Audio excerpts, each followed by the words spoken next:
Welcome back to the Bay Grab Bar podcast. Today, we are so fortunate to have one of my favorite physical therapists with us, Marcy Silverberg. Whoever's the caregiver, they're the ones who are with the patient 24/7. So when we come in as professionals, we're always working with the patient and the caregiver together, at least as a physical therapist, I do.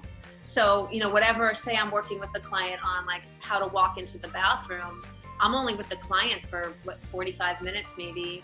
And then they're the ones doing it all the time. So there's a lot of teaching with the caregiver, answering questions of the caregiver, watching them work with the patient as I provide feedback on safety or mechanics. So I would say the caregiver's part of the team, part of the care team for the client, for sure.